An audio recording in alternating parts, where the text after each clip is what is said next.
Hi guys, yee! Welcome back to my YouTube channel. What do? We talk about psychological issues in the society. My name is Rema. Yes, that's my name. I'm going to be talking about self-regulation. We'll be speaking about around emotional intelligence, and I'm sorry I've not rounded up. Of course, we can't exhaust everything around emotional intelligence, but I feel there's a need for me to talk about self-regulation. Yes, there's a need for it. So let's do a quick English, use of English. What an opposite. Yes, what an opposite. Lack of self-control is what? Lack of discipline. Yes, lack of self-control is what? Lack of discipline. It's as simple as that.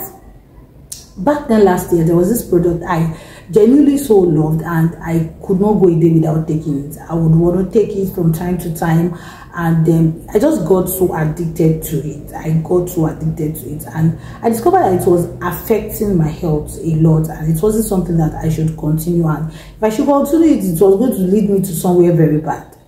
The moment I discovered that, the first thing I did is I looked at all the negativity the product was bringing to my life. I said, this thing is not doing my body life good, and it's not going to help me do anything. So the best thing I can do is just for me to stop it. I can't, because of my pleasure, to just keep taking it because I'm getting addicted to it and I'm lacking control over it, to just keep taking it. So what I did is that I reduced it from once every day to probably 3 times in a week. Then I reduced from 3 times in a week to twice in a week, blah blah blah, like that. And as I was reducing it, I didn't stop thinking about the negativity. In fact, each time I buy the product, the first thing I think about is the negativity of what the product was doing to my body. Was it doing well to my body? So I started adjusting to myself that, babes, you need to give yourself some brain, man. I started giving myself small brain till I exhausted, like I just got tired of taking the product.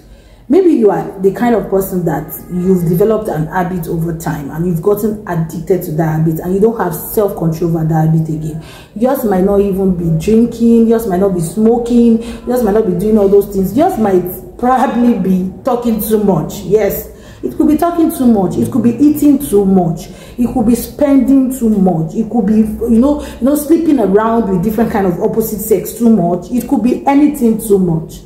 And one thing about lack of self-control is that it shows that you just don't have a thought control over a particular thing. That is it. It shows that you are not disciplined enough to say no to certain things. Like you don't have the firmness, you don't have the skills, you don't have the ability to say no to some things. And when you don't have the ability to say no to some things, when you say things, it should be very rare for people to trust your word. You know why? Because you said you will stop that thing, and you did not stop.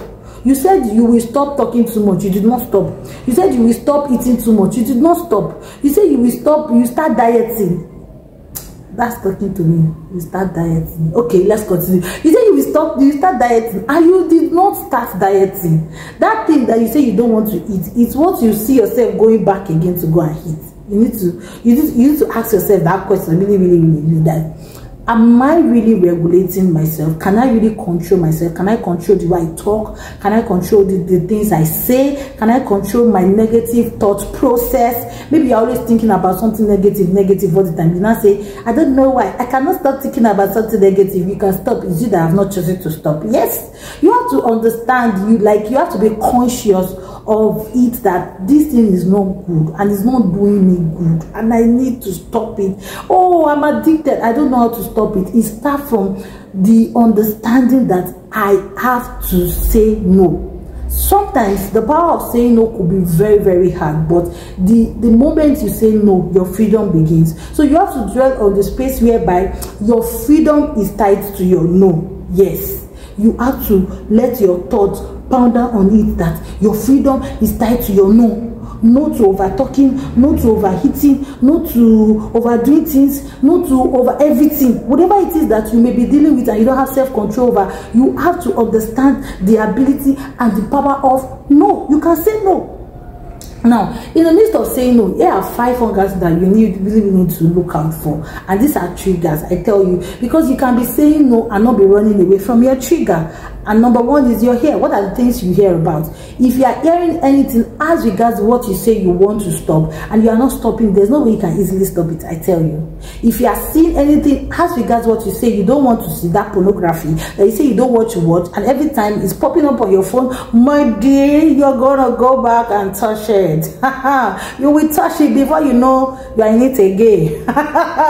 You are in it again. Even deliverance will not stop that one. You have to be able to say no. Yes, you have to be able to say no. Maybe yours is when you smell it, you feel like, if I smell this thing, forget it, I will still go back to it. Yes, run away. That's when you need to run, like carry your 2 slippers and run. Maybe yours is when you open your mouth to begin to talk. So maybe it's high time you start thinking. It's a suggestion. As a therapist, I don't have any reason to judge or anything, but then a suggestion can help. A suggestion of advice, like maybe, you know, maybe probably you just need to think before talking. Yes, my dear, what I want to say, how is it going to affect the person that I want to say it to before I even say it? Probably by the time you start being conscious of all these things, or being conscious of that habit that you are not having control over, it's a first step to helping you understand that you can do better. Yes, you can say no and you can do better. You have to allow that sink into your head. So wherever you are and you're listening to me, start saying it. I can say no and I can do better. I can say no and I can do better. Number 2 is you have to acknowledge that there is a reason, a greater reason for you to stop it. The reason you want to stop it is greater than whatever excuse you may have to keep doing it. Yes. The reason you want to stop it is greater than whatever excuse that you may have to keep doing it. Yes. So take your time. Take your time. That's number 3. Take your time. Don't be so desperate. If you are desperate, you go back to your vomit. I tell you, just take your time. Reduce it. Take one day at a time. If you are able to do one day, yee, congratulations. Yes, I greet you. Congratulations ahead in case you want to start or stop any habits. Congratulations. Start one day at a time. Take one day at a time. I'm sure that as you continue, in case you need accountability, you might speak to a therapist to help you further. But then, I hope this little will help you. Don't forget to subscribe to my YouTube channel, and also don't forget to click on the like button. Okay, if you can, drop it on the comment section. What you think you need to stop as a habit that you don't have control over. I'll see you guys soon.